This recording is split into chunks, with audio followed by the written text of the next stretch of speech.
Okay, preparation of alkanes from alkyl halides. Now पहले हम बात करेंगे little bit about what alkyl halides are. अगर हम बात करेंगे पहले अल्काइल की, सपोज अगर हम बात करेंगे अल्केन्स की बात करेंगे। Alkane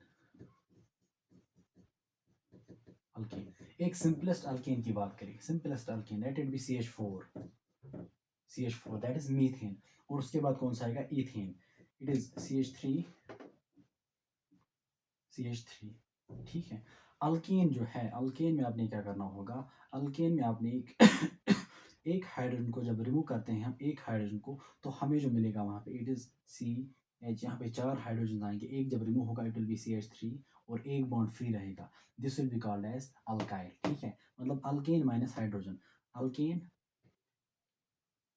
minus hydrogen, it will give us alkyl. Alkyl, अब अल्केन कोई भी हो हमें वही अल्काइल मिलेगा। ठीक है, सपोज मीथेन गिव्स मिथाइल। इसी तरीके से ईथेन जो है, ईथेन क्या हमें देगा? CH3 CH2। This will be called as ethyl methyl. ठीक है, this was all about alkyl. अब अल्काइल हैलाइड्स की बात करेंगे। अल्काइल हैलाइड्स, सपोज यहाँ पे जो है alkyl halide, let us suppose मैं किसी अल्काइल की बात करूंगा, let it be CH3 is our alkyl. अब जो हाइड्रोजन हमने यहाँ पे रिप्लेस किया या रिमूव किया, उस मतलब उसकी वजह से जो कार्बन का एक बॉन्ड कम हो गया। अगर हमने एक हाइड्रोजन के बदले वहाँ पे हेलोजन लगाया, हेलोजन एटम, कोई भी हेलोजन हो, चाहे वो फ्लोरीन हो, क्लोरीन हो, ब्रोमीन हो या आयोडीन हो, एक्स रिप्रेजेंट्स हेलोजन। ठीक है, सो हम कहेंगे उसको eight that time alkyl halide. ठीक है, अल्काइल हैलाइड। तो हम क्या कह सकते हैं कि ये जो अल्काइल हैलाइड जो होंगे, these are the derivatives of alkanes या डेरिवेटिव्स ऑफ हाइड्रोकार्बन्स। ठीक है, ये भी कह सकते हैं। या सिंपल सी बात आप याद रखो, अगर हम अल्केन में एक हाइड्रोजन को रिप्लेस करेंगे one by one halogen atom, at that time हम उसको कहेंगे alkyl halide.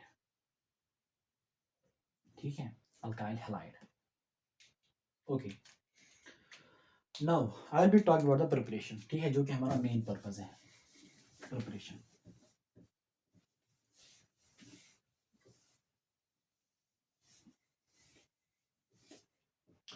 Preparation from alkyl halide. NCERT ने एक रिएक्शन वहां पे मेंशन की है, दैट इज द नीमिड reaction and the one of the most important reaction in the alkanes, that is the वोटर्स रिएक्शन। वोटर्स reaction,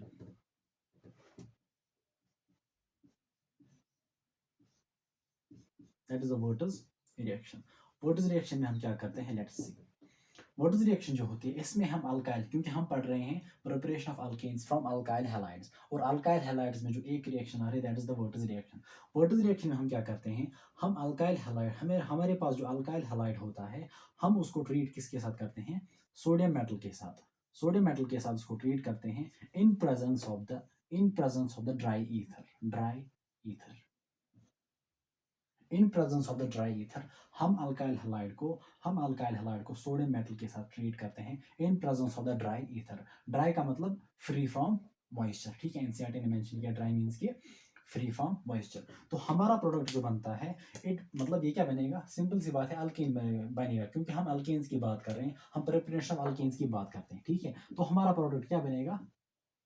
alkane. Now the question is कि कौन सा अल्केन बनेगा? मीथेन बनेगा, इथेन बनेगा, प्रोपेन बनेगा, कौन सा अल्केन बनेगा? मतलब हम किस तरह से प्रोडक्ट डिसाइड करेंगे। ठीक है, उसके बारे में हम बात करेंगे, and that is the going to be the very very important point कि किस तरह से हम प्रोडक्ट डिसाइड करेंगे। और इसी पे आपका क्वेश्चन भी बनेगा कि आपको एग्जामिनेशन में कोई क्वेश्चन दिया जाएगा कि कोई भी अल्काइल हैलाइड, और इज अ जनरल फार्मूला, ठीक है, RX। वहाँ पे कोई भी अल्काइल हैलाइड दिया जाएगा आपको कहा जाएगा कि दिस, मतलब सपोज कोई भी alkyl halide, it undergoes the what reaction, the product formed will be. तो हमारा तो प्रोडक्ट तो अल्केन ही बनेगा, लेकिन कौन सा अल्केन बनेगा? Let's see. सपोज जब भी आपको एग्जामिनेशन में क्वेश्चन दिया जाएगा, वहां पे आपको सिंपल सी बात है, वहां आपको सिंपल मतलब इस तरह से दिया जाएगा कि alkyl halide reacts with sodium in presence of dry ether. तो आपने वहां पे एक ही मोल दिया जाएगा, एक ही मोल, तो आपने 2 मोल्स को लेना होगा। ठीक है, उन्हीं मोल, मतलब उसी उसी अल्काइल हैलाइड का दूसरा मोल आपको लेना होगा। लेट अस सपोज कि मैं दूसरा मोल ले रहा हूँ, इट्स RX। ठीक है, RX RX। अब प्रोडक्ट बनाने के लिए हमने क्या करना होता है, ये जो अल्काइल और हैलाइड जो होता है, उसके दरमियान हमने बॉन्ड को ब्रेक करना होता है। सिंपल, और दूसरा मोल जो होता है उसके दरमियान भी हमने बॉन्ड को ब्रेक करना होता है।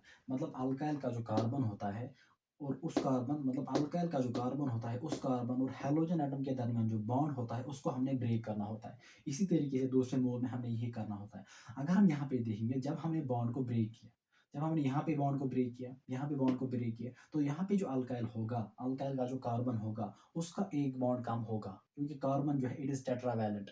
उसने 3 बॉन्ड्स हाइड्रोजन या किसी और के साथ बनाए होंगे और एक बॉन्ड हैलोजन के साथ। जब हैलोजन के साथ एक बॉन्ड मतलब ब्रेक हो गया तो इसका एक बॉन्ड फ्री हो गया, कम हो गया। यहाँ पर भी बिल्कुल यही होता है। तो उस वैलेंसी को सेटिस्फाई करने के लिए, उस बॉन्ड को मेंटेन रखने के लिए ये क्या करता है, ये जो अल्काइल ग्रुप्स जो होते हैं ये एक दूसरे के साथ क्या बनाते हैं, बॉन्ड बनाते हैं। मतलब ये जो ब्रेक हो गई और अल्काइल एक दूसरे के साथ कंबाइन होते हैं, एक दूसरे के साथ क्या बनाते हैं, बॉन्ड बनाते हैं। सो हमारा प्रोडक्ट जो होगा it will be alkane, but it will be this alkane, R R alkyl groups और उनके दरमियान single bond. This will be our alkane and this is the general reaction. और वहाँ पे हम 2 मोल्स ऑफ सोडियम भी लेते हैं, ठीक है, 2 मोल्स ऑफ सोडियम भी। अब एक एग्जांपल के जरिए से हम इसको समझने की कोशिश करेंगे।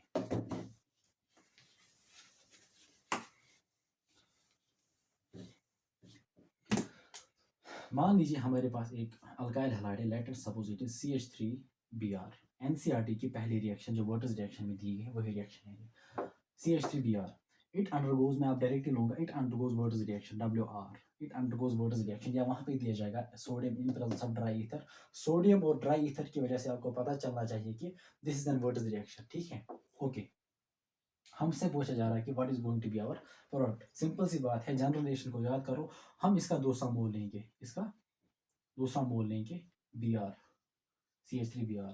CH3Br हमने ले लिया। अब हम क्या करेंगे, अल्काइल और जो हैलोजन होगा, यहाँ पे ब्रोमीन है, अल्काइल और हैलोजन के दरमियान जो बॉन्ड होगा उसको हमने ब्रेक करना है in both the cases, in both the moles. अब इस कार्बन का एक बॉन्ड कम, इस कार्बन का एक बॉन्ड कम हो गया, ये एक दूसरे के साथ क्या बनाएंगे, बॉन्ड बनाएंगे। तो हमारा प्रोडक्ट जो होगा it will be like this, CH3 this is all about the वाटर रिएक्शन। आपको हमेशा पूछा जाएगा कि आपका प्रोडक्ट क्या बनेगा। In most of the cases आपको कोई अल्काइल हैलाइड दिया जाएगा और आप आपसे पूछा जाएगा कि what is going to be your product, ठीक है। So this was all about the वाटर रिएक्शन। और एक एग्जांपल की मैं बात करूंगा यहाँ पे जो कि एनसीईआरटी ने मेंशन किया है, सिंपल सा एग्जांपल है, that is this CH3 CH2, let us suppose it is Cl, ठीक है। It undergoes Wertz reaction WR Wertz reaction। अब आपसे पूछा जा रहा है कि what is going to be your alkane, product क्या बनेगा। सिंपल सी बात है, सिंपल सी बात है, दूसरा मोल लो, ठीक है, खुद देना है दूसरा मोल।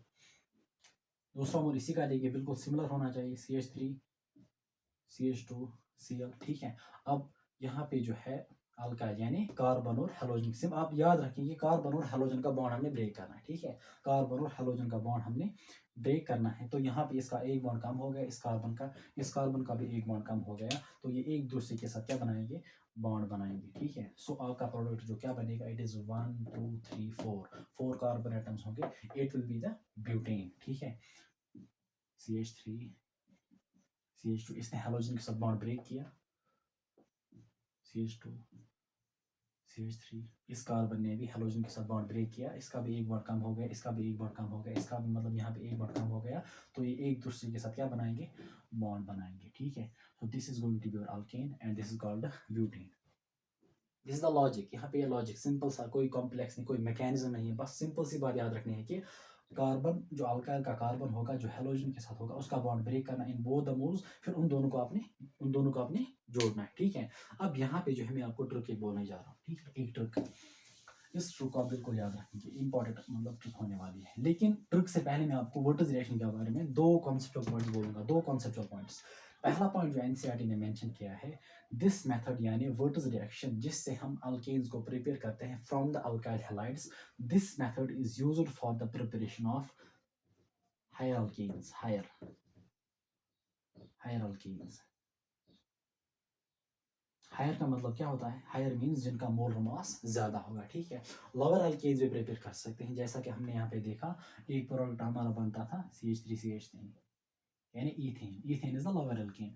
लेकिन लोअर अल्केन जब प्रिपेयर कर सकते हैं, लेकिन एनसीईआरटी ने वहाँ पे मेंशन किया है it is used for the preparation of higher alkanes. आप भी वही याद रखेंगे, हायर अल्केन्स। और एनसीईआरटी ने वहाँ पे मेंशन किया है इट इज यानी what is reaction is used for the preparation of those higher alkanes which contain even number of carbon atoms. Even number of carbon atoms. It's not odd, it's even. Even number of carbon atoms. बहुत ही important point है ये वाला। Avon को आप बिल्कुल याद रखना, ठीक है, क्योंकि इसी बेसिस पे हम जो ट्रिक को यूज करेंगे यहाँ पे, ठीक है। सो हायर अल्केन्स को प्रिपेयर करते हैं containing the even number of carbon atoms जो प्रेजेंट होंगे किसमें, अल्केन में। अब हम ट्रिक की बात करेंगे। सपोज आपको एग्जामिनेशन में कोई क्वेश्चन दिया गया कि आप बोलिए कि दिस अल्काइल हैलाइड या कोई भी अल्काइल हैलाइड होगा, it undergoes the what is reaction. अब वहां पे आपको लॉजिक याद नहीं है कि हमने बॉन्ड ब्रेक करना है, किसके दरमियान बॉन्ड ब्रेक करना है, ठीक है। तो एक ट्रिक आप याद रखेंगे। सपोज अगर मैं आपको यहाँ पे बोलूँ सिंपलेस्ट, मैं सिंपलेस्ट मतलब वही एग्जांपल लूंगा, CH3 CH2Br, it undergoes what is reaction, it forms alkene। आपसे पूछा जा रहा है कि what is going to be your alkene। अब आपको याद ही नहीं आ रहा है कि हमने बॉन्ड को ब्रेक करना था, ठीक है, वो आपको बिल्कुल आपके जहन से निकल गया। अब आप एक काम करेंगे, आपका अल्केन बनेगा। ये तो पता ही है कि व्हाट इज रिएक्शन से आपको अल्केन मिलेगा and that must contain the even number of carbon atoms. तो हमारे पास इवन नंबर कौन कौन से होंगे, 2 4 6 8 एंड सो ऑन। तो दैट मीन्स कि आपका जो अल्केन बनेगा it must contain the even number of carbon atoms. या तो उसमें 2 होंगे या 4 होंगे या 6 या 8 या उससे ज़्यादा, ठीक है। अब यहाँ पे जो ये डिपेंड करता है कि इवन नंबर जो ये डिसाइड करेगा आपका रिएक्टेंट, आपका अल्काइल हैलाइड, उसमें कितने कार्बन एटम्स होंगे।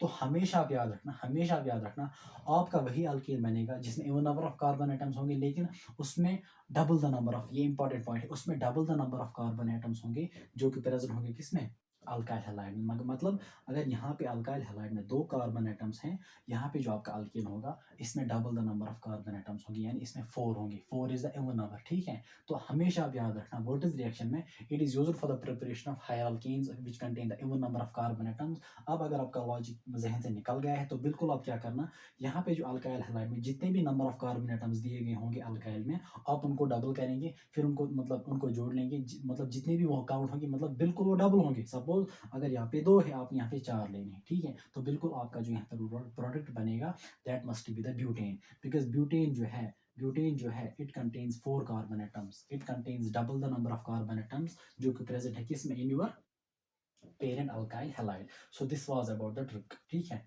अच्छा, दूसरी एग्जांपल मैं यहाँ पे आपके साथ शेयर करूंगा। दूसरे एग्जांपल, ये एग्जांपल जो है जो मैं आपके साथ शेयर करने जा रहा हूँ, ये लिटिल बिट डिफरेंट एग्जांपल रहेगी। यूजुअली एग्जांपल नहीं पूछी जाएगी, लेकिन ये एग्जांपल जो मैं आपके सामने रखूंगा इससे आपको थोड़ी बहुत प्रैक्टिस होगी, ठीक है। सपोज हमसे पूछा जा रहा है कि this compound is this CH2 CH2 CH2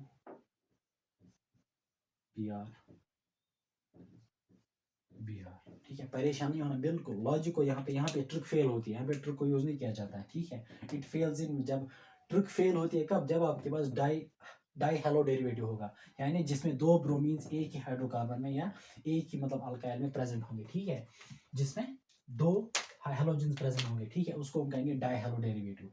देखो इसमें आपने क्या करना होगा, आपसे कहा जा रहा है कि it undergoes the what is reaction, what is going to be your alkane, ठीक है। पहली बात आप याद रखेंगे, जब आपके पास डाई ब्रोमोड या डाई हेलो डेरिवेटिव होगा, आपका जो अल्केन बनेगा वो साइक्लिक बनेगा, CYC साइक्लिक,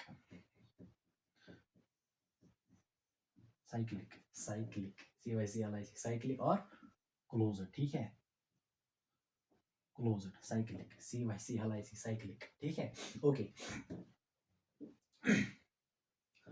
अच्छा, यहाँ पे आप बिल्कुल जो है अपने लॉजिक को याद करेंगे। हम क्या करते थे, हम कार्बन और हेलोजन के दरमियान के बॉन्ड को ब्रेक करते थे, बिल्कुल यहाँ पे वैसे ही करना है। इसको ब्रेक किया, इसको ब्रेक किया, ठीक है। यहाँ पे जो है इट इज 1, इट्स 2, इट्स 3, जिन कार्बन एटम्स के दरमियान आपने हेलोजन के बॉन्ड्स को ब्रेक किया, फिर उन कार्बन एटम्स के दरमियान हम क्या करते थे, बॉन्ड बनाते थे। लेकिन मोस्ट ऑफ द स्टूडेंट्स यहाँ पे बिल्कुल कंफ्यूज होते हैं, वो मतलब वो ये सोचते हैं कि यहाँ पे जो ये कार्बन यहाँ पे है और ये यहाँ पे है, हम इन दोनों के दरमियान किस तरह से बॉन्ड बनाएंगे, वो बिल्कुल कंफ्यूज होते हैं। ठीक है, तो आपने बिल्कुल कुछ नहीं करना है, लिटिल बिट आपने अरेंजमेंट को चेंज करना है। ठीक है, सपोज मैं लिख रहा हूँ यहाँ पे CH2, ये वाला CH2, यहाँ से ये वाला CH2 और ये वाला CH2 जो है इसको मैं यहाँ नीचे ले जा रही हूँ, यहाँ नीचे CH2। बिल्कुल आपने अरेंजमेंट को थोड़ा बहुत चेंज करना होगा। ठीक है, दिस इज योर 1 ये वाला, this is your 2, this is 3।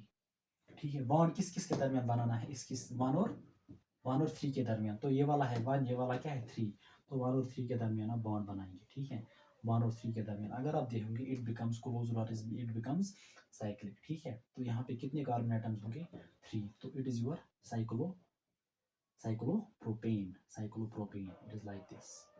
ठीक है, साइक्लोप्रोपेन आपका बनेगा यहाँ पे ऐसे बनेगा।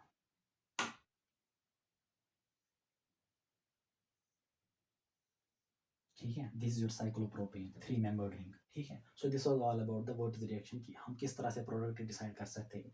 अब यहाँ पे जो है मैं लिटिल बिट 2-3 क्वेश्चंस की बात करूंगा, जो कि प्रीवियसर क्वेश्चंस की मैं बात करूंगा, जो कि मैंने खुद सॉल्व किए थे फ्रॉम द नीट चैंपियन। और नीट के भी जो रिसेंटली जो क्वेश्चन पूछे गए होंगे इन द लास्ट 5 ईयर्स, उनको भी हम देख लेंगे। ठीक है, ओके।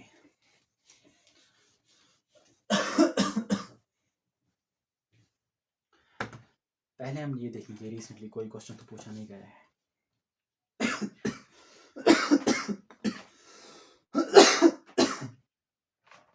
यहाँ पे जो है मेरे पास जो है इट इज नीट 2020 का पेपर है। ठीक है, नीट 2020 का पेपर। यहाँ पे हमसे क्वेश्चन में पूछा गया है कि हाइड्रोकार्बन में व्हाट इज रिएक्शन में। क्वेश्चन को बिल्कुल आप सुनना है। ठीक है, which of the following alkane can not be made in good yield by Wurtz reaction. मतलब ये कह रहा है कि कौन सा कंपाउंड इनमें से ऐसा है जिसको हम वर्टिस रिएक्शन के जरिए प्रिपेयर नहीं कर सकते। Which of the following alkane can not be made in good yield by the Wurtz reaction. वो जो 4 ऑप्शन है आप उनको देख लो, 4 ऑप्शन है। पहला that is N butane,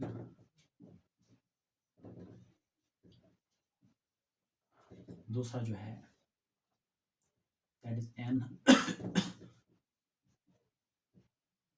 hexane, तीसरा जो है दैट इज 2,3 डाइमिथाइल ब्यूटेन, 2,3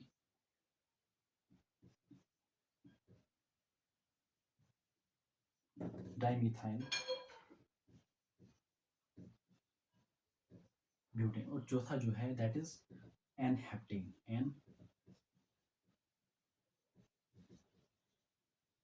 इस एन को आप भूल जाओ फिलहाल। ठीक है, एन जो है जब आप नॉर्मल क्लेचर पढ़ोगे N means straight chain, that is normal, कोई ब्रांच चेन नहीं रहेगी। ठीक है, एन इज नॉर्मल।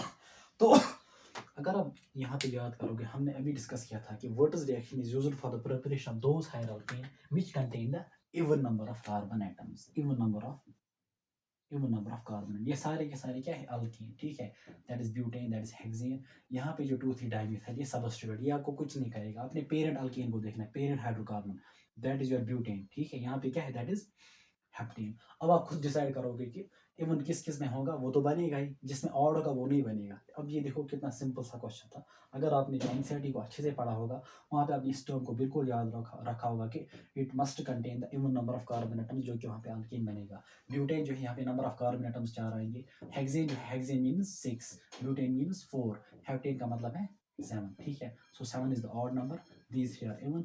ये जो है ये वाला, इसको हम वर्टिस रिएक्शन के जरिए प्रिपेयर नहीं कर सकते हैं, इन तीनों को प्रिपेयर कर सकते हैं। This question was asked in NEET 2020। ठीक है, और एक क्वेश्चन मैं आपके सामने रखूंगा। ठीक है, और एक क्वेश्चन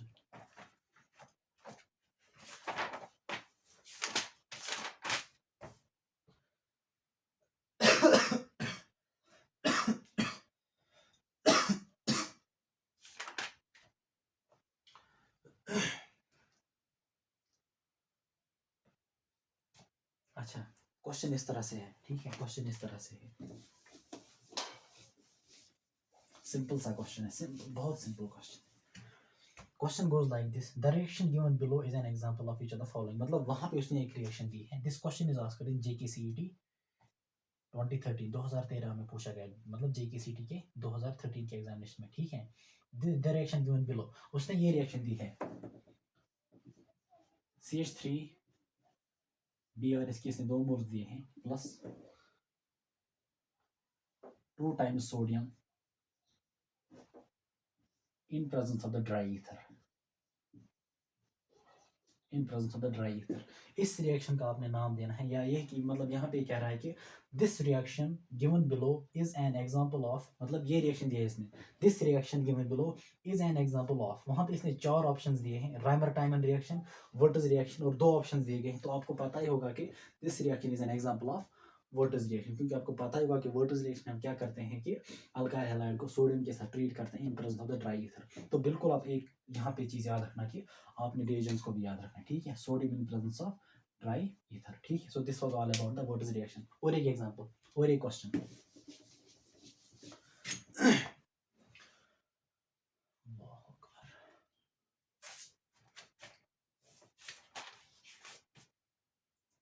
ओके, कॉन्सेप्चुअल क्वेश्चन है, ठीक है। This question has been asked in AMU medical 2009 में पूछा गया है, ठीक है। An an ethereal solution of alkyl halide, आप इसको सुनो, an ethereal solution of alkyl halide is heated with sodium metal. This reaction is known as option A Frankland's reaction, option B Sandmeyer's reaction, option C Wertz-Fittig reaction, option D Wertz reaction. इसका answer क्या आएगा? That is Wurtz reaction. मतलब यहाँ पे कह रहा है कि अल्काइल हैलाइड को आपने हीट किया किसके साथ? सोडियम मेटल के साथ, इन ईथरल सॉल्यूशन, मतलब इन presence of the dry ether, ठीक है। तो बिल्कुल देखो, हमेशा जो है आपको ये नहीं पूछा जाएगा कि प्रोडक्ट कौन सा बन रहा है, ठीक है। कभी कभार जो है ना एक रिएक्शन पे कॉन्सेप्चुअल क्वेश्चन भी बनता है, ठीक है। तो बिल्कुल एक रिएक्शन, जब आप NCERT से कोई भी रिएक्शन पढ़ोगे तो वहाँ पे जो उसका डिस्क्रिप्शन दिया जाएगा, उसका कोई भी कॉन्सेप्चुअल पॉइंट दिया जाएगा, उसको भी याद रखना है, और आपने जो है रिएक्शन को भी याद रखना है कि असल में रिएक्शन क्या है, ठीक है। सो यहाँ पे अच्छा, यहाँ पे एक ऑप्शन दिया इसने वर्टस-फिटिग। वर्टस-फिटिग रिएक्शन जो है इसको आप 12th में पढ़ोगे इंशाल्लाह, मतलब 12th में हम इसको पढ़ेंगे, 12th के हेलो एल्केन्स में और हेलो एरीन्स में वर्टस-फिटिग रिएक्शन। लेकिन वर्टस रिएक्शन में आप याद रखना that is an ethereal solution, यानी अल्काइल हैलाइड को ट्रीट किया जाता है किसके साथ? सोडियम मेटल के साथ, in presence of the dry ether. This reaction is called as Wurtz reaction. अच्छा, और एक क्वेश्चन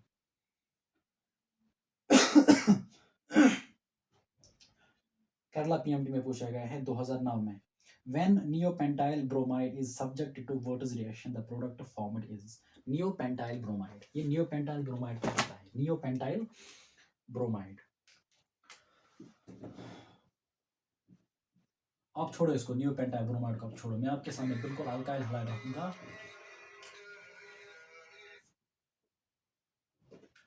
मैं आपके सामने बिल्कुल अल्काइल हैलाइड रखूंगा like this, CH3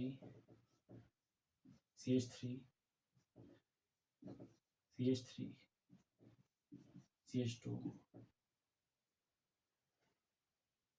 ब्रोमाइड। आप नियो को फिलहाल बोल जाओ, ठीक है। उसको हम इंशाल्लाह GOC में डील करेंगे, आयोपिक नोमेनक्लेचर में, ठीक है। ये हमारे पास जो है हमको दिया गया है alkyl halide, it undergoes the Wurtz reaction, और आपसे पूछा जा रहा है कि what is going to be your product, और उस प्रोडक्ट का नाम दिया गया है, उसका नाम दिया गया है, उसका स्ट्रक्चर नहीं दिया गया है बल्कि उसका नाम दिया गया है। सो ऑर्गेनिक, देखो एक बहुत इंपॉर्टेंट पॉइंट आपके सामने शेयर करूंगा, वो ये कि जब भी आप ऑर्गेनिक रिएक्शंस को स्टार्ट करेंगे तो आपको आयोपिक नोमेनक्लेचर का लिटिल बिट आइडिया होना चाहिए, ठीक है, जो कि हमने ग्रेड 9th या 10th में पढ़ा होगा, ठीक है। उसका लिटिल बिट आइडिया होना चाहिए। अगर नहीं भी होगा तो देखो, आपने जहाँ दिस इज क्रैश कोर्स या दिस इज कॉल्ड मतलब वन शॉट सीरीज, इंशाल्लाह नोमेनक्लेचर भी मैं दिखाऊंगा इंशाल्लाह जब GOC की बात करेंगे, ठीक है। तो यहाँ पे कोई ऐसा कंपाउंड नहीं दिया गया है कि जिसका जिसका मतलब IUPAC नेम जो है बहुत डिफिकल्ट देना होगा, ठीक है। बिल्कुल आसान है। फिलहाल जो है ना हम देखेंगे कि हमारा प्रोडक्ट क्या बनेगा, ठीक है। देखो वर्टज रिएक्शन में हम क्या करते हैं, this undergoes Wurtz reaction, what is going to be your product. तो हम क्या करते हैं, हम इसका दूसरा मोल लेते हैं, दूसरा मोल, ठीक है। बिल्कुल इसी जैसा एक दूसरा मोल लेंगे, नियोपेंटाइल CH2Br CH3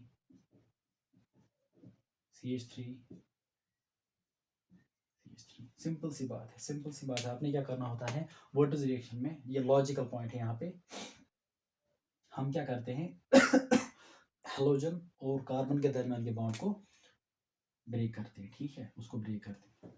तो उसके बाद क्या होता है कि इसका एक बॉन्ड कम हो गया, इसका भी एक बॉन्ड कम हो गया, ये एक दूसरे के साथ क्या बनाएंगे, बॉन्ड। अब इसका स्ट्रक्चर हमने बनाना है, ठीक है। पहले मैं इसको बनाऊंगा, इस वाले को, इस अल्काइल को, लाइक दिस।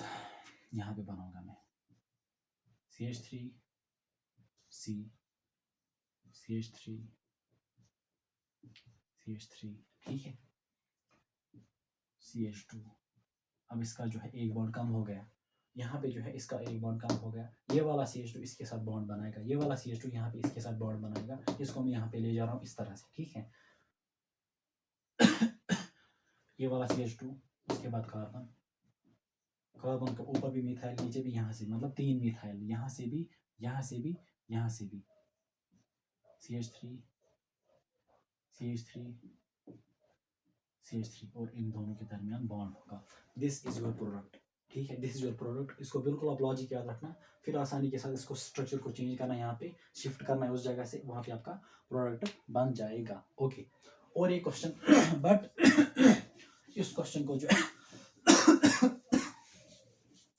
इस क्वेश्चन को जो है डिस्कस करने से पहले मैं आपको एक पॉइंट बता दूं,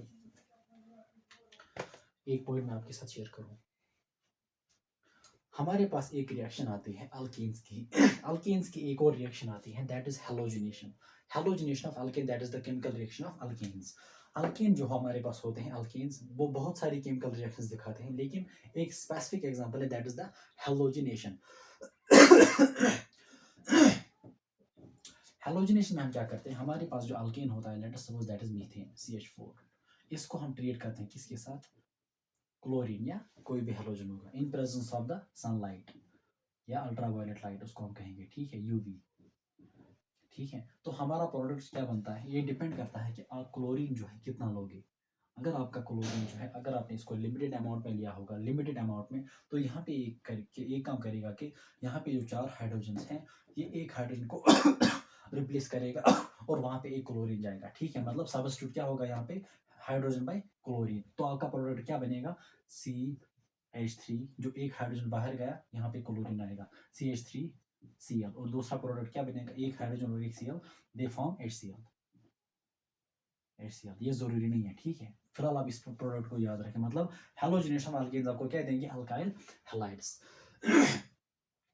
यहाँ पे जो है एक क्वेश्चन, मतलब 2 रिएक्शन देखो, जब देखो मतलब हर हमेशा जो है ना सिंपल क्वेश्चन नहीं पूछा जाता है, कभी कभार क्या होता है कि एग्जामिनर 2 रिएक्शंस को मिलाता है, ठीक है। 2 रिएक्शंस को मिलाने के बाद आपको बोलता है कि what is the final product, और what is the first product, what is the starting product, ठीक है, व्हाट इज द इंटरमीडिएट। तो यहाँ पे इस रिएक्शन को यूज करके हम व्हाट रिएक्शन को इस रिएक्शन के साथ मिलाते हैं, एंड हम देखेंगे कि क्वेश्चन किस तरह से बन सकता है, ठीक है। लेकिन अब इस रिएक्शन बिल्कुल इसी फिलहाल इसको मतलब ऐसे याद रखना, halogenation of alkane gives alkyl halides, ठीक है। जब आपका क्लोरीन हेलोजन लिमिटेड अमाउंट में होगा, आपको एक ही हाइड्रोजन रिप्लेस होगा वहां पे, ठीक है। सो फिलहाल आप याद रखना, halogenation of alkanes gives alkyl halides. Coming to the main question, coming to the main question, मान लीजिए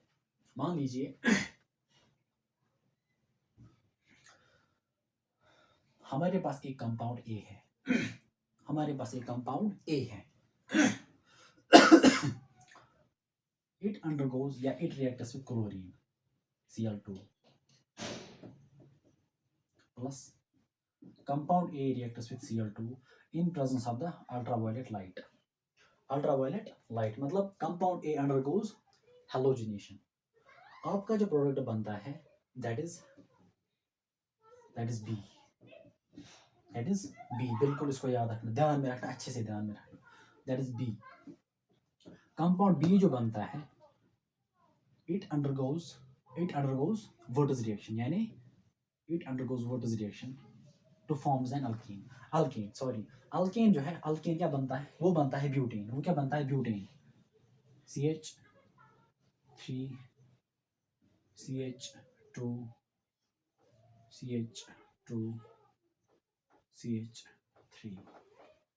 Compound A undergoes halogenation, मतलब it reacts with chlorine in presence of the ultraviolet light or sunlight, forms the product B. B undergoes the Wertz reaction to forms an alkane, that is the butane। आपसे पूछा जा रहा है कि आपका A क्या होगा और आपका B क्या होगा आपका A क्या होगा और आपका B क्या होगा। सिंपल सी बात है, ध्यान रखना अच्छे से। यहाँ से हम स्टार्ट करेंगे बी क्या होगा, फिर बी से पता चलेगा कि हमारा ए क्या था। देखो हमने एक पॉइंट बोला था, एक ट्रिक हमने बोली थी वोटर्स रिएक्शन में, अगर हमको पता नहीं होगा कि लॉजिक क्या होगा कि कार्बन हेलोजन का बॉन्ड जब ब्रेक करते हैं हम, तो फिर उन दो कार्बन एटम्स का दो मोल्स में बॉन्ड्स को हम ज्वाइन करते हैं तो हमारा रेस्पेक्टिव अल्केन बनता है। That was the logic. और ट्रिक हमने ये यूज़ की थी कि वोटर्स रिएक्शन जो है इट इज़ यूज, ये जो है देखो पहली बात ये है कि this B is going to be your alkyl halide, ये तो पता ही है, and this is going to be your alkane, क्योंकि alkane undergoes compound A is an alkane, alkene compound A is an alkane, it undergoes halogenation to form the compound B is the alkyl halide, ये तो पता ही है, ठीक है। So alkyl halide undergoes the what is reaction to forms this। मैंने आपको trick बोली थी कि आपका जो अल्केन बनेगा it must contain the double the number of carbon atoms जो कि प्रेजेंट होंगे किसमें, आपके पेरेंट अल्काइल हैलाइड में। किसमें, पेरेंट अल्काइल हैलाइड में जो है जितने नंबर ऑफ कार्बन एटम्स होंगे आपके अल्केन में double the number of carbon atoms होंगे। सो दैट मीन्स कि अगर यहाँ पे 4 कार्बन एटम्स होंगे, यहाँ पे कितने होने चाहिए, उसका हाफ, मतलब यहाँ पे 2 होने चाहिए ना। मतलब मिसाल के तौर पर अगर यहाँ पे 2 होंगे तो आपका जो अल्काइल हैलाइड, जो आपका जो कंपाउंड बी होगा वो कौन सा होगा, that will be like this CH3 CH2, halogen यहाँ पे कौन यूज किया गया है, Cl, ठीक है। जब ये वर्ड इस रिएक्शन के थ्रू जाएगा तो आपका प्रोडक्ट बनेगा alkane. Alkane must contain the even number of carbon atoms, it must contain मतलब उसमें उतने कार्बन एटम्स होंगे जो कि पहले से मतलब उसमें double the number of carbon atoms होंगे, that is the trick. It must contain the double the number, even तो है ही लेकिन it must contain the double the number of carbon atoms जो कि आपके पेरेंट अल्काइल हैलाइड में होंगे। तो यहाँ पे आप 4 हैं, यहाँ पे 2 होंगे। So this the compound B जो है ना that is your ethyl chloride, ठीक है। अब कंपाउंड ए क्या होगा, अल्केन, सिंपल सी बात है, that is going to be the ethane, ठीक है, that is the ethane CH3 CH3। ये क्वेश्चन जो है ना आप लोगों के लिए थोड़ा बहुत इंपॉर्टेंट बनेगा, और इंपॉर्टेंट इस पॉइंट से कि यहाँ पे 2 रिएक्शंस इन्वॉल्व हो गई है। This was all this was all about the Wurtz reaction. This class is a demo class, ठीक है। मैं बिल्कुल जो है आपके सामने ऑर्गेनिक केमिस्ट्री के रिएक्शंस, जितने भी रिएक्शंस हैं, जितने भी चैप्टर्स रिएक्शन बेस्ड है, क्योंकि बहुत सारे स्टूडेंट्स जो है उनको रिएक्शन जो है ना, मतलब उनको जो है ना बिल्कुल रिएक्शन से डर लगता है कि याद नहीं रहती है, क्वेश्चंस नहीं आते हैं, ठीक है। तो मैं क्या करूँगा इंशाल्लाह, जिस तरह से मैंने NCERT रिविजन सीरीज को स्टार्ट किया है, ठीक है, बिल्कुल मैं केमिस्ट्री में आपके साथ जो है एक मतलब इसको हम कहेंगे मतलब क्रैश कोर्स भी कह सकते हैं, या मतलब केमिस्ट्री इन वन शॉट भी कह, मतलब जो आप बोलो, एक मतलब सीरीज भी स्टार्ट करूंगा केमिस्ट्री में भी, जिसमें मैं आपके साथ जो है ना ऑर्गेनिक में भी, फिजिकल में भी, और इनऑर्गेनिक में भी मैं आपके साथ इंपॉर्टेंट पॉइंट्स जो है ना from NEET point of view, जो कि मैंने खुद प्रिपेयर किया, जो कंटेंट मैंने खुद प्रिपेयर किया, ठीक है। मतलब NCERT थी और कुछ क्वेश्चन प्रिपेयर किए थे फ्रॉम नीट चैंपियन, और नीट के मतलब प्रीवियस ईयर क्वेश्चंस भी कुछ प्रिपेयर किए थे, वही मैं आपके सामने रहूँगा, ठीक है। तो आपकी ऑर्गेनिक केमिस्ट्री इंशाल्लाह देखो मैं हर एक रिएक्शन को इसी तरीके से डील करूंगा, ठीक है। मतलब मोस्ट ऑफ द रिएक्शंस बिल्कुल इसी तरीके, कहीं पे मैकेनिज्म होगा कहीं पे, लेकिन वो ज़्यादा इंपॉर्टेंट नहीं रहेगा, ठीक है, क्योंकि अब नीट में भी कोई डिफिकल्ट क्वेश्चन नहीं पूछा जाता है ऑर्गेनिक केमिस्ट्री में, ठीक है। सो हम क्या करेंगे इंशाल्लाह इनऑर्गेनिक में। अच्छा, this was all about the organic. तो अब आपने क्या करना है, बिल्कुल आपने परेशान नहीं होना है, ठीक है। जो कोई भी इस वीडियो को देख रहा है, कि अगर आपको लग रहा है कि मतलब मैं ठीक से पढ़ा रहा हूँ, आपको बिल्कुल चीज़ें क्लियर हो रही हैं, तो इंशाल्लाह मैं बिल्कुल इसी तरीके से पढ़ाऊंगा, ठीक है। प्रोसीड करूंगा इन द अपकमिंग लेक्चर्स, लेकिन मैं स्पेसिफिकली करूंगा start from a specific topic, from a specific chapter. This was the ये तो रैंडम रिएक्शन थी, ठीक है, मैंने चूज़ की थी फॉर द डेमो कि आपको अंडरस्टैंड के लिए, कि आपको मतलब ये चीज़ पता चलना चाहिए कि मैं किस तरह से पढ़ा रहा हूँ, ठीक है। अच्छा, दूसरी बात यह है कि इनऑर्गेनिक केमिस्ट्री में इंशाल्लाह स्टार्ट करूँगा, लेकिन उसको स्टार्ट करने से पहले मैं एक डेमो क्लास दूंगा, और फिजिकल केमिस्ट्री को भी स्टार्ट करने से पहले मैं एक डेमो क्लास दूंगा, ठीक है। सो इस वीडियो को बिल्कुल अगर आपको लग रहा है कि मतलब मैं ठीक से जा रहा हूँ, कि सो आपको टेंशन नहीं लेना है, इंशाल्लाह हर एक रिएक्शन बिल्कुल इसी तरीके से क्लियर होगी, और मोस्ट इम्पॉर्टेंटली मैं आपकी एंग्जाइटी सारी क्लियर करूंगा, जितने भी क्वेश्चन फ्रेम हो सकते हैं ना हर एक रिएक्शन से, वो मैं फ्रेम करूंगा। अब मैं यहाँ पे वोटर्स रिएक्शन में और भी सारे क्वेश्चन दिखा सकता था, लेकिन वीडियो लंबी जा रही है, ठीक है। लेकिन जब मैं स्टार्ट करूंगा ना अच्छे से इंशाल्लाह इस सीरीज को, तो आपके सामने मैं ऑलमोस्ट NCERT के सारे डिफरेंट पैटर्न के क्वेश्चन रहूँगा, और जो NCERT बेस्ड क्वेश्चन मैंने नीट चैंपियन से सॉल्व किए, ठीक है, वो भी मैं आपके सामने रखूंगा, ठीक है। So this was all about the वोटर्स रिएक्शन। इंशाल्लाह in the next video I be talking about the demo class, मतलब मुझे लग रहा है कि इनऑर्गेनिक या ऑर्गेनिक ये फिजिकल की होगी, ठीक है। सो अपनी परेशान नहीं होना, ठीक है। सो नेक्स्ट, अच्छा दूसरी बात जो मैं आपके साथ शेयर करना चाहूँगा वो ये कि देखो यहाँ पे मैं बोर्ड पे पढ़ा रहा हूँ, ठीक है, बोर्ड पे पढ़ा रहा हूँ, मैं क्या कर सकता हूँ, मैं plain plain sheet of page मतलब प्लेन शीट, जिस तरह मैं एनसीईआरटी मतलब रीडिंग सीरीज आपके सामने स्क्रीन पे आपकी क्या होती है, मेरी एनसीईआरटी, बिल्कुल उसी तरीके से मैं अपलोड करूँगा वीडियोस। मतलब मैं आपके सामने मतलब अपने सामने जो है प्लेन पेज रखूँगा, बिल्कुल मैं उसी पे रिएक्शंस को दिखाऊँगा, ठीक है। तो वो भी मैं वीडियो बनाऊँगा इंशाल्लाह, फिर आप दोनों को देख लेना, फिर आपकी चॉइस है, मुझे आपकी सजेशन चाहिए असल में कि क्या मैं बोर्ड पे पढ़ाऊँ, क्या मैं उस पे पढ़ाऊँ, ठीक है। तो कमेंट्स में मुझे ज़रूर बता देना कि मतलब मुझे किस तरह से कंटिन्यू करना है, मुझे बोर्ड पे पढ़ाना है कि मुझे पेज मतलब प्लेन शीट ऑफ पेपर पे पढ़ाना है, ठीक है। क्योंकि प्लेन शीट ऑफ पेपर में उसमें इंशाल्लाह ये नहीं मैं वीडियो बनाऊंगा, वो कल इंशाल्लाह अपलोड होगी, ठीक है। और इसी तरीके से इन द नेक्स्ट 2 डेज इनऑर्गेनिक की भी एक वीडियो लगाऊंगा, बोर्ड पे एक, पेज पे एक, और मतलब कंटेंट सेम रहेगा, जो मैं वहाँ पे पढ़ाऊंगा पेज पे, यहाँ पे बोर्ड पे कंटेंट बिल्कुल सेम रहेगा, ठीक है। इसी तरीके से फिजिकल केमिस्ट्री में भी एक वीडियो डेमो क्लास लगाऊंगा, कंटेंट सेम रहेगा पेज पे भी और बोर्ड पे भी, ठीक है। आप देख लेना कि आपके लिए कौन सा कन्वीनियंट रहा है, ठीक है। अगर आप देखो फिजिकल केमिस्ट्री में जो है मैं आपकी ऑलमोस्ट हर एक pattern, almost 80% of the questions जो है वो मैं आपके सामने रखूंगा, या 90% of the questions NCERT based questions भी दिखाऊंगा, ठीक है। और जितने भी क्वेश्चंस आज तक मतलब मैंने खुद सॉल्व किए, कोई एक्स्ट्रा क्वेश्चन, कोई डिफरेंट क्वेश्चन मैं नहीं दिखाऊंगा। मेरे सामने नीट चैंपियन है इस टाइम, ठीक है, और मेरे सामने एनसीईआरटी है, और मेरे सामने क्या है, नीट के पेपर्स प्रीवियस ईयर पेपर्स, पांचों पेपर्स हैं 17 से लेके, जो मतलब मैंने 5 अटेम्प्ट दिए हैं, वो सारे पेपर्स मेरे सामने है, 17 का भी, 18 का भी, 19 20 का और 21 का भी, ठीक है। सो इंशाल्लाह in the next video I will be talking about, पहले मैं जो है पहले मैं ये काम करूँगा, पहले मैं इनऑर्गेनिक की एक वीडियो लगाऊंगा बोर्ड पे ही, और फिजिकल की एक वीडियो लगाऊंगा बोर्ड पे, उसके बाद 3 वीडियोस जो है वो मैं प्लेन शीट ऑफ पेपर्स पे लगाऊंगा। देन आफ्टर दैट मुझे आप सजेस्ट करना कि मैं किस तरह से प्रोसीड करूँ, ठीक है। बिल्कुल ठीक से रहना, अच्छे से पढ़ाई करना, परेशान नहीं होना, इंशाल्लाह आपके पास अभी बहुत ज़्यादा टाइम है, 5 to 6 मंथ्स आर देयर, आप मतलब आसानी के साथ अपना बैरियर क्रॉस कर सकते हो, ठीक है। मतलब स्टडी के अलावा अभी इंशाल्लाह, पढ़ाई के अलावा मतलब इसके अलावा केमिस्ट्री और एनसीईआरटी बायोलॉजी के अलावा मैं आपको मतलब आपके सामने जो है ना मोटिवेशनल वीडियोस भी आपके मतलब सामने रखूंगा, आपके साथ जो है ना हर एक चीज़ शेयर करूंगा इंशाल्लाह, ठीक है। परेशान नहीं होना, ये परेशानी का मामला है ही, ठीक है। ये जो पढ़ाई होती है, एंट्रेंस एग्जामिनेशन जो होता है, ये तो परेशानी का मामला होता ही है, स्पेशली ड्रॉपीज के लिए। अनसर्टेनिटी कंटिन्यूसली रहती है दिमाग में कि पता नहीं होगा कि नहीं होगा, परेशानी का मामला है, it is the part of process, ठीक है। ये डिफिकल्ट देखो, अगर ये ईजी होता ना, अगर एग्जामिनेशन या एंट्रेंस एग्जामिनेशन कोई भी कम्पिटिटिव एग्जाम क्रैक करना आसान होता, तो सारे डॉक्टर बन जाते, ठीक है। So it is not easy, it's not going to be easy, और प्रोसेस जो है it's not going to be smooth, it's not going to be comfortable, ठीक है।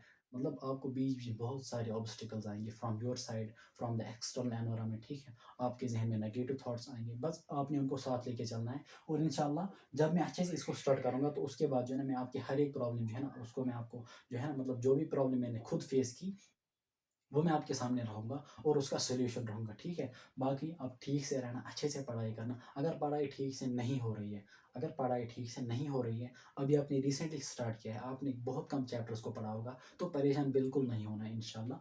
इन 2-3 वीडियोज़ के बाद जो है मैं खुद एक वीडियो बनाऊँगा आप लोगों के लिए, जिसमें मैं आपको बोलूँगा कि how to start your preparation once again, ठीक है। हाउ टू मतलब किस तरह से किस तरह से आप किस तरह किस तरह से आप रिविजन्स किया करोगे फ्रॉम टाइम टू टाइम, ठीक है। कौन सी चीज़ आपके लिए इंपॉर्टेंट रहेगी, फ्रॉम टाइम टू टाइम मैं आपको मोटिवेट करूँगा, गाइड करूँगा इंशाल्लाह आपके एग्जामिनेशन तक, ठीक है। आपने परेशान नहीं होना है ज़्यादा, आपने एफर्ट्स लगाने हैं बस, आपके एफर्ट्स डिसाइड करेंगे आपकी सिलेक्शन। बाकी कोई थॉट, कोई एक्सटर्नल एनवायरनमेंट कोई डिसाइड नहीं करने वाला है। जितना ज़्यादा टाइम आप किताब मतलब अपनी बुक्स पे दोगे, ठीक है। और एक बात याद रखना, आपकी देखो इस टाइम जो आप बहुत ज़्यादा अनस्टेबल फील कर रहे होंगे, आपको जो है ना सुकून नहीं होगा, और आप ये चाह रहे हो कि यार कब मैं फ्री हो जाऊँ, या कब मैं इस एग्जामिनेशन से मतलब मैं आज़ाद हो जाऊँ, कब मैं सिलेक्ट हो जाऊँ, कब मैं इस जो है ना इस परेशानी से, इस गम से आज़ाद हो जाऊँ, ठीक है। तो आपने क्या करना होगा, हमेशा आप याद रखना अपनी स्टेबिलिटी को सिर्फ एक ही चीज़ पे डिपेंड रखना, वो आपकी बुक्स हैं, ठीक है। अपनी स्टेबिलिटी को, अपनी सुकून को जो है सिर्फ अपनी पढ़ाई पे डिपेंड रखना। अगर आपको लग रहा है कि मज़ा नहीं आ रहा है, फिर भी आपने पढ़ना है, ठीक है। बिकॉज अगर आपने जो है कंटेक्ट लूज किया फ्रॉम योर बुक्स, आपके जहन में बहुत सारे नेगेटिव थॉट्स आएंगे, ठीक है। उसके उस मतलब उससे आपकी परेशानी, उससे आपकी जो है वो जो मतलब वो डिस्कम्फर्ट जो है, वो अनस्टेबिलिटी है, वो ज़्यादा बढ़ जाएगी, ठीक है। सो आपने क्या करना है, मोस्ट ऑफ द टाइम्स आपने बिल्कुल अपनी किताबों के साथ चिमटे रहना है, कंटेक्ट लूज नहीं करना है अननेसेसरी, ठीक है। अपनी मतलब नींद भी ज़्यादा नहीं करनी है, 5 to 6 आवर, ठीक है। और ज़्यादा टाइम वेस्ट भी नहीं करना है, चाहे मोबाइल फ़ोन हो, कोई भी चीज़ हो, और ज़्यादा सोचना भी नहीं है, ओवर थिंकिंग नहीं करनी है। बिल्कुल किताबों के साथ जुड़े रहना है, अपने डेली टास्क जो होंगे, आपने जो मॉर्निंग में टास्क टास्क सेट किया होगा, बिल्कुल आपने उस पे ध्यान रखना है, ठीक है? कि आज दिन में मुझे क्या पढ़ना है, और इवनिंग में आपने थोड़ी बहुत एनालिसिस करनी है कि आज दिन में मेरे पास इतना टाइम अवेलेबल था, मैंने कहीं टाइम तो ज़ाया नहीं किया, ठीक है? बिल्कुल अच्छे से एनालाइज़ करना है इंशाल्लाह। मैं आपको हर एक चीज़ बोलूँगा कि आपने किस तरह से अपने 24 आवर गुज़ारने हैं, ठीक है? किस तरह से रिविज़न्स करने हैं, कौन-कौन सा पॉइंट, कौन-कौन सी चीज़ें आपके लिए इम्पोर्टेंट रहेंगी, और more importantly more importantly especially for the droppies droppies brothers and sisters, जब फाइनल एग्जामिनेशन नज़दीक आता है तो स्ट्रेस की लेवल बहुत ज़्यादा होती है, और एनजाइटी लेवल बहुत ज़्यादा होता है, ओवर थिंकिंग, नेगेटिविटी, मतलब ये आपको आपको घेरी हुई रहती है, ठीक है? ये सारी चीज़ें, उन सब चीज़ों का मैं सोल्यूशन आपके सामने रखूँगा इंशाल्लाह आफ्टर फ्यू डेज़। पहले मैं इसको अच्छे से स्टार्ट करने दो मुझे, ठीक है? Then after that I will tell you कि आपने क्या करना है, क्या नहीं करना है, किस तरह से चलना है, बिकॉज मैंने हर एक चीज़ को रियलाइज़ किया, हर एक चीज़ को फेस किया, और हर एक प्रॉब्लम का मैंने सोल्यूशन रखा। दिस ईयर इन नीट 2021 मेरा 5th अटेम्प्ट में सिलेक्शन हुआ, ठीक है? 5th attempt is not a joke, ठीक है? मैंने भी बहुत सारी चीज़ें फेस की है। देन आफ्टर दैट कि मैंने डिसाइड किया कि नहीं यार, मतलब मैं नहीं चाहता कि मेरा कोई भाई या मेरा कोई बहन, मेरी कोई बहन या मेरा कोई जूनियर, मतलब उसको 2 या 3 अटेम्प्ट्स लगे, ठीक है? तो मैं भी चाहता हूँ कि आपको गाइडेंस अच्छे से मिले, ठीक है? तो इसीलिए मैंने ये चीज़, देखो, इसलिए मैं इतनी सारी चीज़ें कर रहा हूँ आप लोग के लिए, कि तो आपको आपको भी पता चले कि कौन सी चीज़ इंपॉर्टेंट है, क्या करना है, क्या नहीं करना है। क्योंकि मुझे पता है कि ये जो ड्रॉपर होता है, या जो मतलब एंट्रेंस का स्टूडेंट होता है, कि ये कितना परेशान होता है, ठीक है? मतलब आई कैन फील दैट। तो इसलिए मैं चाहता हूँ कि नहीं यार, जब मुझे अपना याद आता है कि मतलब मैं कितना परेशान था, ठीक है? तो फिर मुझे मतलब नहीं यार, मुझे कुछ, तो फिर मैं सोचता हूँ कि यार मुझे इन लोगों के लिए कुछ करना है, ठीक है? हालाँकि मुझे कुछ नहीं मिल रहा है, बस मतलब मुझे अंदर से सैटिस्फैक्शन मिल रहा है कि कि नहीं यार, मैं कुछ कर रहा हूँ आप लोगों के लिए, या मैं किसी को गाइड कर रहा हूँ, या मैं किसी को मोटिवेट कर रहा हूँ, तो अंदर से जो है ना सेटिस्फेक्शन मिल रहा है कि नहीं यार, आप कुछ कर रहे हो, ठीक है? सो बाकी ज़्यादा परेशान नहीं होना है इंशाल्लाह। मतलब योर ब्रदर इज़ हियर, ठीक है? आपके लिए यहाँ पे आपका भाई अवेलेबल है। अपने कमेंट्स में बोलो कि आपकी कौन सी दिक्कत हो रही है, पढ़ाई में, एंजाइटी लेवल है, कोई भी कुछ भी है, ठीक है? लेकिन मोर इम्पोर्टेंटली आप मुझे सजेस्ट करना कि शुड आई कंटिन्यू, और अगर मैं कंटिन्यू करूँ तो क्या मैं बोर्ड पे ही पढ़ाऊँ, या कि मैं प्लेन शीट ऑफ पेपर के लिए, ठीक है? सो ठीक से रहना, अच्छे से रहना। तब तक के लिए, नेक्स्ट वीडियो तक के लिए, अल्लाह हाफिज़।